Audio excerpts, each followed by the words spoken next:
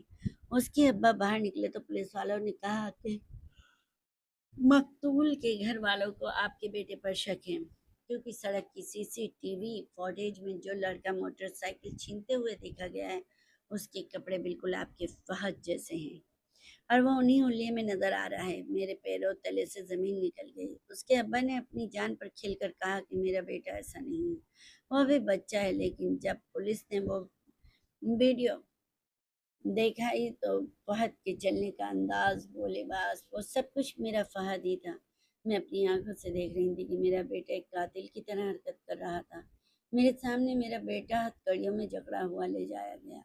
وہ لمحہ میری زندگی کا سیاہ ترین لمحہ تھا۔ جب وہ گیٹ سے باہر نکلا اس نے مڑ کر میری طرف دیکھا۔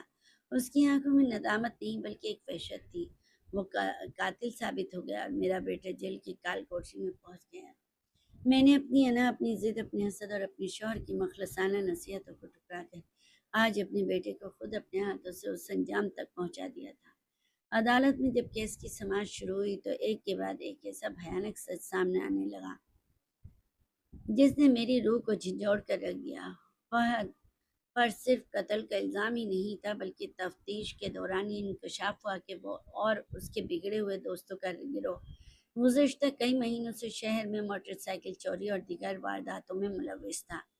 جب کیس کی فائلیں کھلیں اور ثبوت پیش کیے گئے تو وہ تمام جرائم میں نے کبھی خواب میں بھی نہیں سوچے تھے کہ میرے بیٹے کے نام سے جڑتے گئے۔ وہ جرائم جن کا وہ عادی ہو چکا تھا اب عدالت میں ثابت ہو رہے تھے اور اس کی رہائی کی کوئی سبیل نظر نہیں آ رہی تھی۔ میں پاگلوں کی طرح اپنے شوہر کے پاس گئی، اپنا دوپٹہ ان کے قدموں میں ڈال دیا اور ہاتھ جوڑ کر گڑ گڑائیں کہ خدا را اپنے بیٹے کو بچا لیں، اسے اس گڑھے سے نکال لیں، لیکن وہ خاموش پتھر کی مورت بنے چارپائی پر بیٹھے رہے۔ انہوں نے ایک سرد آہ بھری اور میری طرف دیکھ کر بولے کہ نگینے، جب میرا بھائی جو تمہارا دیور ہے بار بار تمہارے پاس آتا تھا اور تمہیں خبردار کرتا تھا کہ تمہارا بیٹا غلط راستے پر ہے، تب تو تمہیں اب سب دشمن لگتے تھے۔ میں نے روتے ہوئے قسمیں کھائیں کہ اب آپ جیسا کہیں گے ویسا ہی ہوگا، بس ایک بار اسے چھڑا لیں۔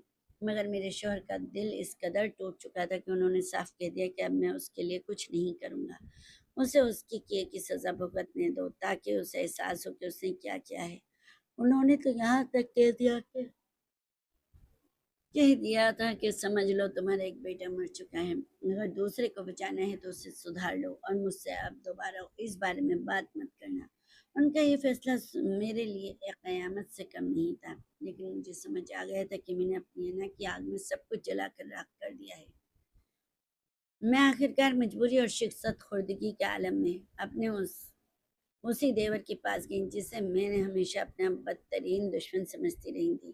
میں نے اس کے سامنے ہاتھ جوڑے اور اپنی بدتمیزیوں کی معافی مانگی تو وہ شریف انسان فوراً اٹھ کھڑا ہوا، میرے ہاتھ پکڑے اور کہا کہ بھابھی آپ شرمندہ نہ کریں، آپ تو میری ماں جیسی ہیں، میں پوری کوشش کروں گا، لیکن سچ تو یہ ہے کہ فہد پر اتنے سنگین جرائم ثابت ہو چکے ہیں کہ قانون کا ہاتھ بھی باندھے ہوئے ہیں۔ اس نے مجھے تسلی دی کہ وہ مقتول کے حقین سے بات کرے گا، شاید خون بہایا صلاح صفائی کی کوئی صورت نکل آئے تاکہ ہمارا بچہ کسی صورت بچ جائے۔ اسی دن جب میں گھر لوٹی تو میرے دل میں ایک بیٹوں کی عجیب سی شرمندگی تھی۔ جس دیوار کو میں نے ہمیشہ اپنے بیٹوں کے خلاف سازش سمجھا، آج وہی میرے سب سے بڑی مشکل میں میرے شوہر کے ساتھ کھڑا تھا۔